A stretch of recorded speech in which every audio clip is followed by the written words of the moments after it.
Hola, soy Eli.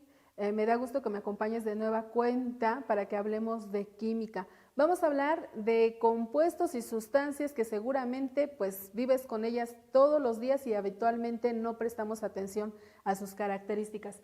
Vamos a hablar de lo que es cómo se relaciona la fuerza de los ácidos y bases con el equilibrio dinámico y los modelos de Arrhenius y Bronsted y Lowry. Atención a esto, el propósito es de que identifiques cómo ha evolucionado la teoría de lo que es ácidos y bases y que también vincules este asunto con lo que es tu cotidianidad. Seguramente algunas de las características de estos compuestos o de estas sustancias las puedes identificar con facilidad. Vamos a dar inicio al tema. Pues hablamos de un asunto que tiene mucho que ver con lo que es la circunstancia del comportamiento de ciertas sustancias. Si nosotros, por ejemplo, hablamos de los modelos que preceden a la actual teoría de ácidos y bases, pues tendremos que hacer alusión por ahí a dos personajes fundamentalmente. Hoy en día respetamos lo que es la teoría de Lewis, pero vamos a hacer el análisis de lo que nos planteaba Arrhenius y de lo que nos plantea Bronsted y Lowry. ¿Qué va a pasar en este asunto? Si nosotros hablamos de sustancias, al inicio de estos modelos de ácidos y bases se prestaba atención a sus propiedades y características. Por ello, la mayoría de las circunstancias con las cuales se hacía la clasificación pues eran basadas en los siguientes aspectos. Hablábamos de lo que era disoluciones acuosas, es decir, la presencia de agua. Habitualmente esto se requería para abordar o para hablar de que se estaba manifestando un ácido o una base. No podríamos hablar de estas si no existiese la generación de lo que sería adicionar o agregar agua. También hablamos de lo que es el sabor. Mencionábamos que estas están basadas en las características de las propiedades de estos elementos. Por ejemplo, si nosotros hablamos de los ácidos, vamos a relacionarlo con un sabor bastante característico, un sabor agrio. Ese sabor agrio, a final de cuentas, se acuña de un vocablo latino que significa, pues precisamente agrio, ácidos. Después, si nosotros hablamos de las bases, se acuñó un término que hasta hoy en día seguimos manejando, que es la parte de alcalino, la alcalis. Este pues es un vocablo de origen árabe, alcali, y pues nos habla de lo que era la presencia de cenizas de planta. Entonces comenzaron a hacerse vertientes respecto a lo que era el asunto de estas dos sustancias características debido a lo que era la manifestación de sus propiedades. Por ejemplo, si nosotros hablábamos del vocablo de origen árabe, pues vamos a tener por ahí, aquí vamos a colocar correctamente, hidróxido de sodio, por ejemplo, y también de otro compuesto muy utilizado, por cierto, que es el bicarbonato de sodio. Estos compuestos tienen su razón de ser a partir de lo que son cenizas de planta y por ello las relacionaban con los alcalinos o bases, mientras que lo que tenía sabor agrio lo relacionaban con los ácidos. Era una forma de tratar de clasificar a estos compuestos, uno agrio, ácido, el otro con un sabor o tipo alcalino, pues lo mencionábamos como lo que era base. Ahora, si nosotros llegamos a lo que es las aportaciones de otros químicos respecto a este tema, pues vamos a llegar al año de 1663, en donde Boyle nos va a decir que tienen ciertas características los ácidos y las bases. ¿Cómo hizo sus conjeturas? Pues sus conjeturas fueron logradas a través de lo que es la experimentación. Él experimentó con las sustancias y cuantificó lo que es, o catalogó, lo que es el sabor, también la sensación a la piel, los colorantes vegetales de papel tornasol. Aquí me voy adelantando un poquito. El papel tornasol es un indicador del nivel de acidez o basicidad de ciertos compuestos. ¿Qué va a ocurrir? Pues este papel, si lo agregamos, lo introducimos a una disolución, va a tener un teñido característico y este teñido nos va a revelar si es un ácido o si es una base. ¿Por qué? Porque tenemos una escala que nos cuantifica de forma visual y también un logaritmo que nos permite también identificar de forma matemática qué tipo de sustancia tenemos. Entonces mencionaba eso, también la reactividad y la neutralización. Respecto a los ácidos, ¿qué nos menciona? Pues su sabor ácido, así de fácil, sabor ácido, mientras que la base, sabor amargo. Por ejemplo, En el caso del ácido, seguramente has consumido o has probado algún cítrico, son agrios, ¿cierto? Eso es ácido. Y también seguramente te ha ocurrido que cuando estabas en el baño, de repente, pues sin querer comiste jabón, en la ducha, ¿qué ocurrió? Pues seguramente se te introdujo a la boca jabón y ese sabor tan desagradable, ese sabor amargo, pues es debido a la presencia de una base. Después nos habla de la sensación a la piel. Pues los ácidos lastiman, es una sensación punzante, una especie de picadura. Mientras que las bases son suaves o también se les nombra untuosas al tacto. Tal cual lo que sería la textura del jabón cuando lo colocas y de repente sientes que se te está resbalando, que está muy, muy untuosito, pues ese es el sabor, ese es el tacto, o en este caso la sensación a la piel. Eso es una base. Ahora, también nos habla de los colorantes, ya decíamos de lo que es el indicador, esa escala que nos van a manifestar si es la presencia de un ácido o una base. En este aspecto, pues el papel tornasol se tornaba rojo para los ácidos y azul para las bases. También de la reactividad, atención porque los ácidos son altamente corrosivos, dañan por ejemplo los metales. También disuelven sustancias, son altos disolventes. También atacan a los metales, ya decíamos que si son corrosivos, pues van a atacar a los metales también. Desprenden iones de hidrógeno, aquí, atención, son protones de hidrógeno, en disolución conducen la corriente eléctrica. Respecto a las bases, también algunas son corrosivas, también dañan la piel, también tienen algunas a disolver grasas o a tratar grasas de tipo animal y pues también pueden precipitar sustancias por ácidos en disolución, conducen la corriente eléctrica.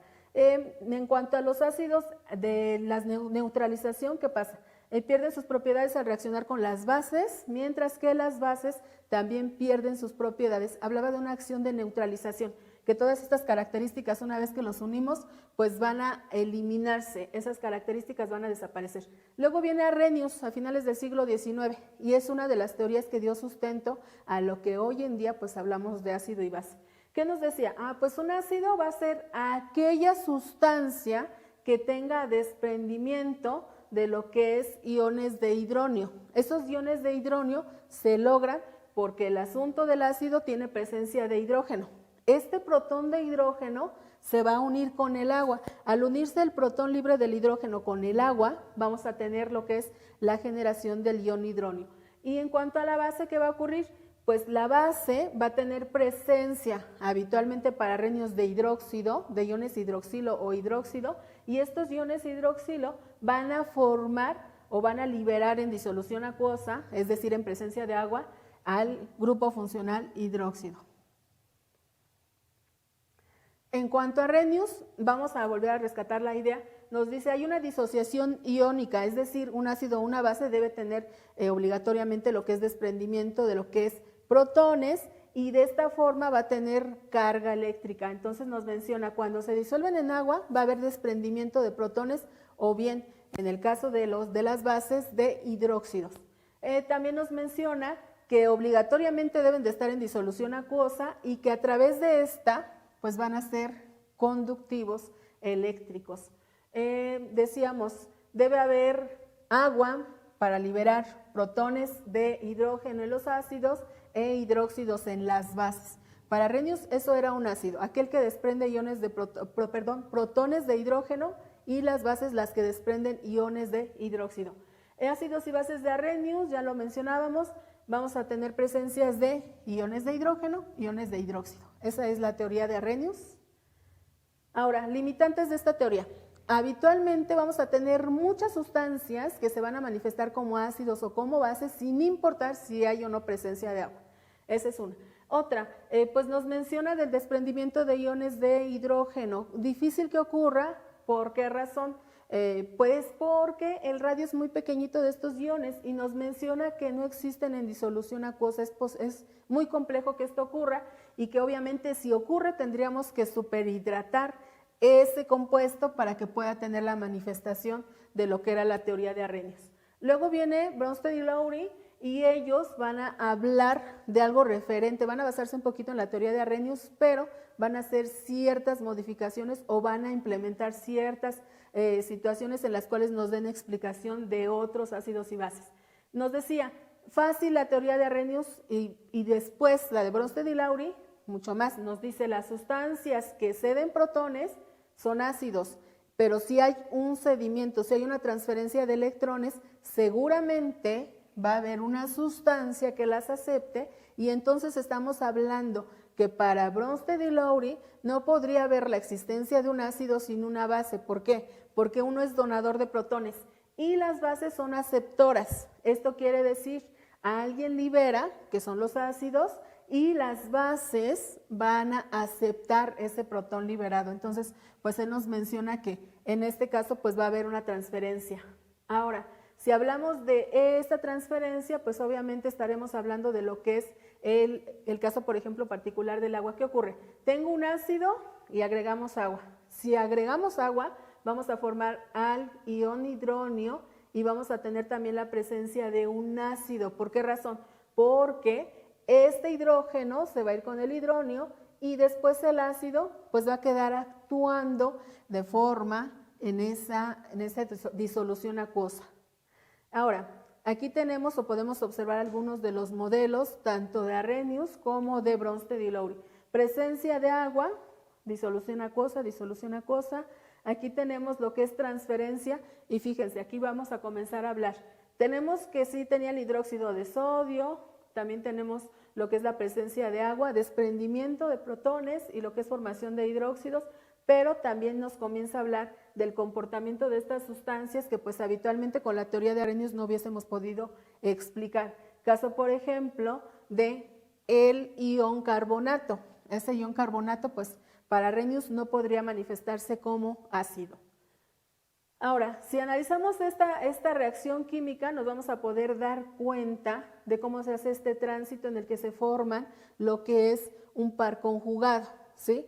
A toda situación de lo que es un ácido y una base, mientras uno cede protones, el otro va a aceptar. Por lo tanto, vamos a tener la presencia de un par conjugado porque vamos a tener un ácido conjugado y su base también conjugada. Las limitaciones que nos presentaba, por ejemplo, el asunto de estas teorías. Si nosotros hablamos, hay sustancias que no necesariamente presentan las características antes mencionadas, pero que sí tienen un comportamiento ácido.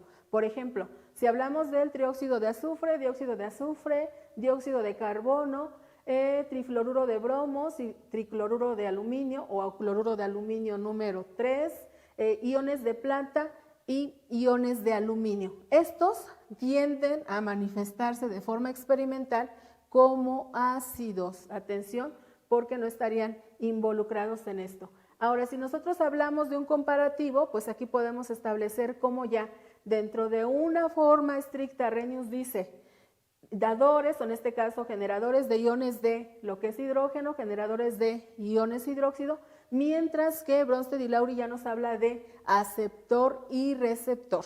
Receptor y aceptor es lo mismo. Dador o donante también. Hay teorías o va a haber teorías en las cuales te vas a dar cuenta de que esta palabra va a estar constante, donador, y el otro pues aceptor o receptor.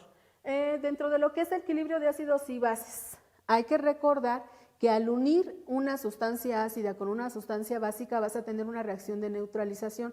Esa reacción de neutralización va a lograr lo que es el equilibrio a través de lo que es la transición de la generación de un agua y también del agua y la generación de una sal binaria habitualmente. Ahora, nos menciona que su fórmula general va a ser de esta manera. Tengo un ácido y una base.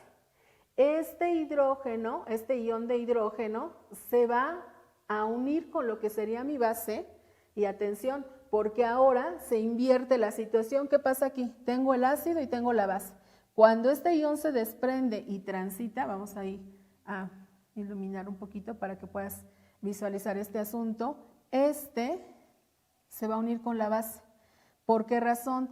Porque vamos a liberar iones, y una vez que se liberan los iones, vamos a tener ahora la presencia de un ácido y la presencia de una base. Entonces, atención, porque aquí tenemos lo que mencionábamos. la presencia de lo que es un ácido que cede el protón y después tenemos su base conjugada, que sería en este caso esta. Observa, aquí tenemos la base conjugada y tenemos un aceptor de protones. ¿Por qué razón? Porque estamos diciendo que hay un tránsito en el cual los protones se van a dar y de esta manera podemos hablar de que se está haciendo transferencia de protones y alguien los está aceptando. Prácticamente hasta aquí mi participación. Nos vemos para la próxima.